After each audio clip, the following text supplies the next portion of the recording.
Hello, this is my video reflection for techniques in counseling. For my self-awareness hours, I went to 8 hours of RA class and I did 2 hours of leadership development class through the CSLEPS leadership development series. I thought these were great self-awareness hours for multiple reasons. When I went to the RA class, I was originally supposed to go for 3 sessions, but I liked it so much that I went for a 4th session.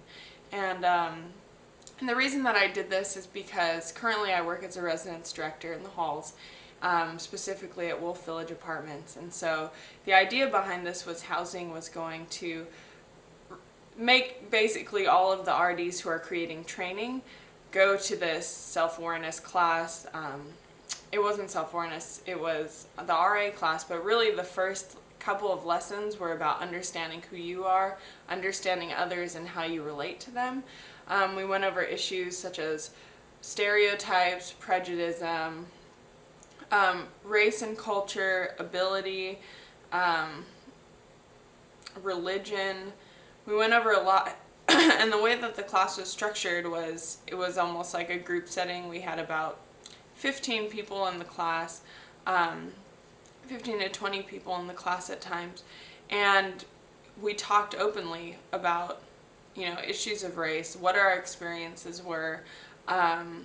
We talked about, strategies to use when thinking about race and when confronting people of racism.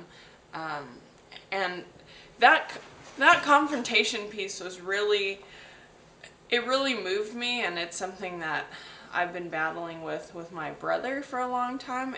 And because he's my brother, I don't want to think that he's racist, but he makes comments that sound very racist. He still lives in Hawaii, so he hasn't had the experiences that I have had. I've moved to California, to Florida. I'm living here now in the South in Hawaii, or in North Carolina. I've lived abroad. My undergraduate major was international relations, so the idea of cultural competence was huge, because in order to understand the world, work in the world, be immersed in this global society, you need to have an understanding of who you are and how you relate to others, which is why I really enjoyed this RA class. So what's been going on with my brother is that he'll say words that he doesn't realize how hurtful they are to other people, and it's not just race. It's words dealing with sexual orientation. It's words dealing with just words, and that's something that we went over in the class, was how the impact of words hurts others, or how they're powerful, and how you can make a change by just, confronting someone about this. And so I continue to, when I see him posting on Facebook or saying words, I'll call him out on it.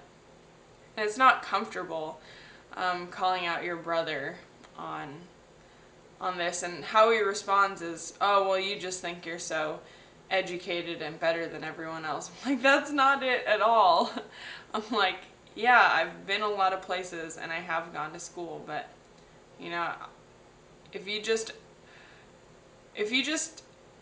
and this is where I get, a little bit confused, is like, how do I even begin to explain such a complicated thing, other than I have people special in my life who are affected by these words, and you saying them hurts me. Now, because I'm his sister, he's like, whatever. He gives me the whole, well, you just think you're so smart. And I'm like, if only I could get you in a counseling session, there would be a lot to uncover.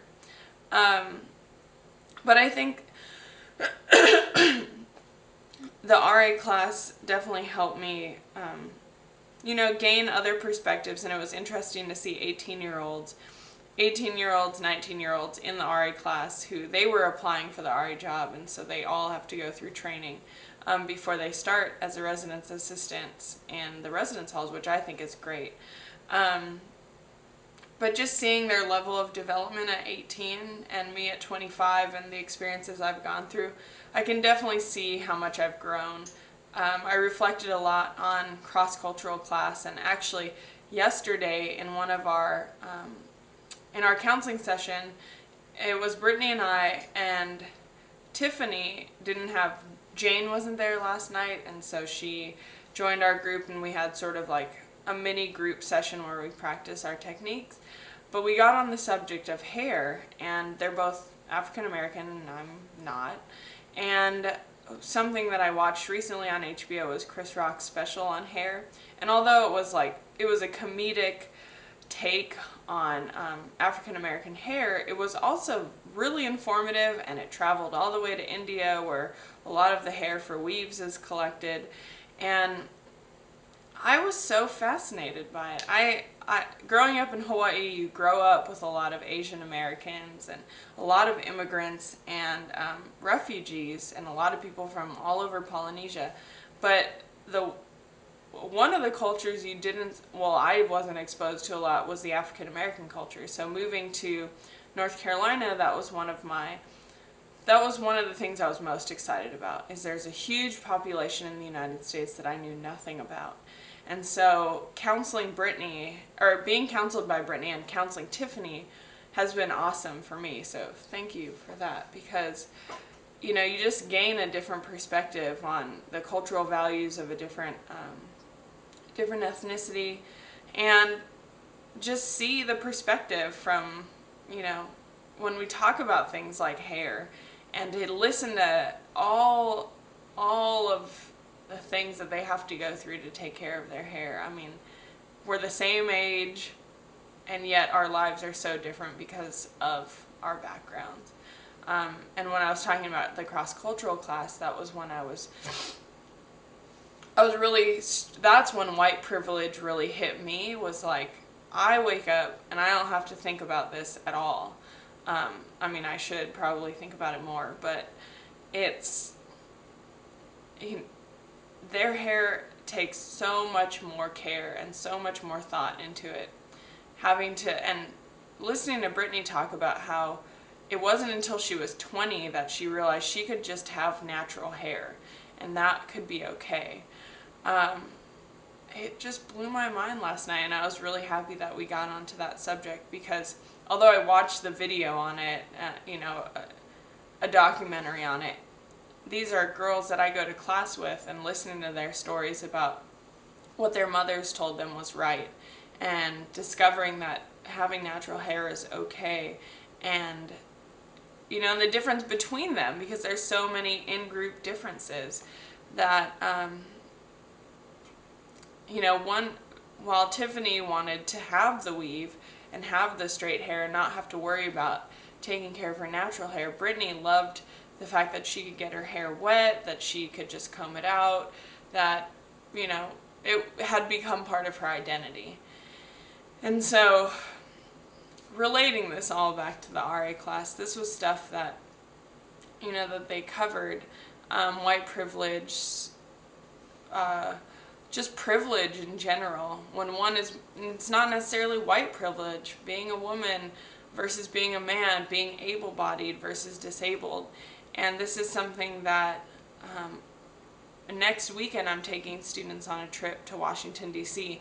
My coworker and I are both very, very passionate on issues of diversity, and her and I decided to create a trip to Washington, D.C. We got all the funding, we planned the whole event, we created applications and got students to apply, and now we have 20 students going to Washington, D.C. next week. And we're going to go to Gallaudet University and see how people with hearing disabilities, or who are hearing disabled, how they live and what school is like for them. Because Gallaudet University will see students will see people their age, and how their classes are, and we'll have a whole entire tour. We're going to the Holocaust Museum, which will be absolutely moving. I've been there before, but I was very young, so it'll be interesting to see the contrast from, back in when I was no, 17 versus 26.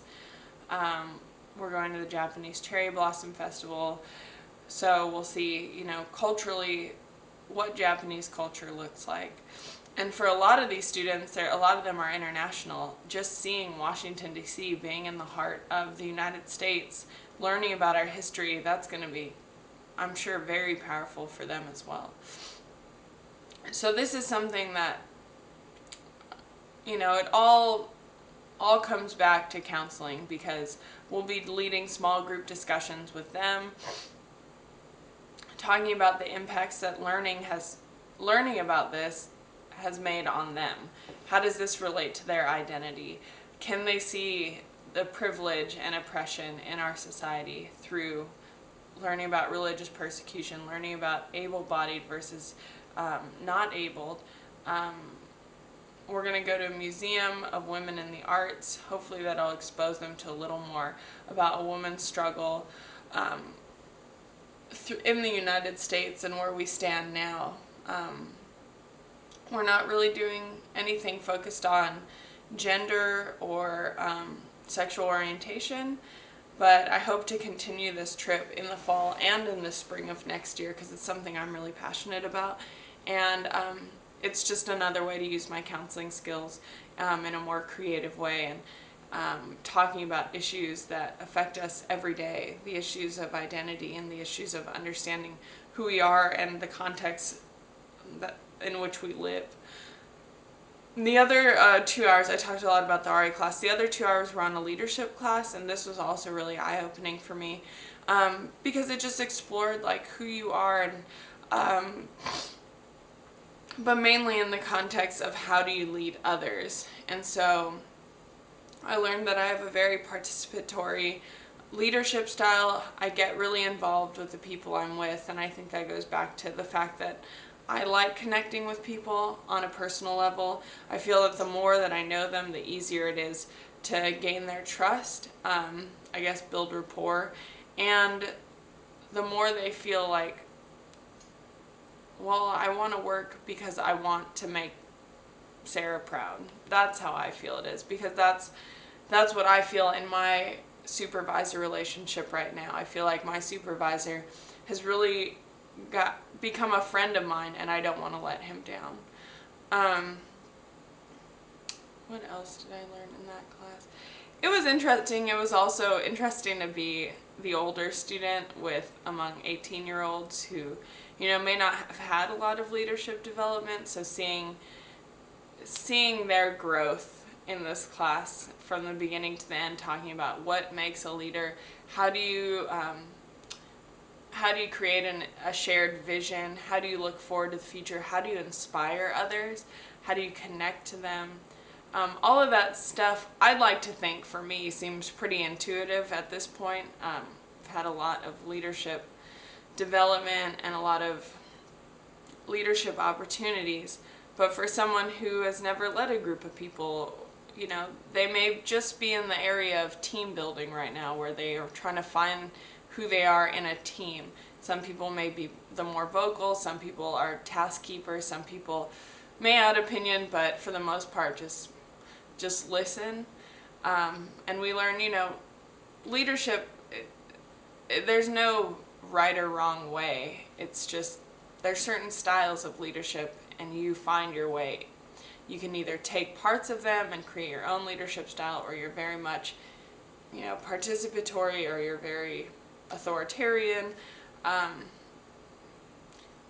But that's always, it was a good refresher for me, because, you know, I thought back onto how I can be a better leader. What do I do now, and what can I do in the future to help lead others? And I think this goes back to counseling, because in a sense I am a teacher and I am a coach, or I will be in the future. And how do I gain the trust of others? How do I lead them to their own conclusions, and how do I lead them to change? And I think that's really the most powerful thing that we do as counselors, is we help people change their lives for the better.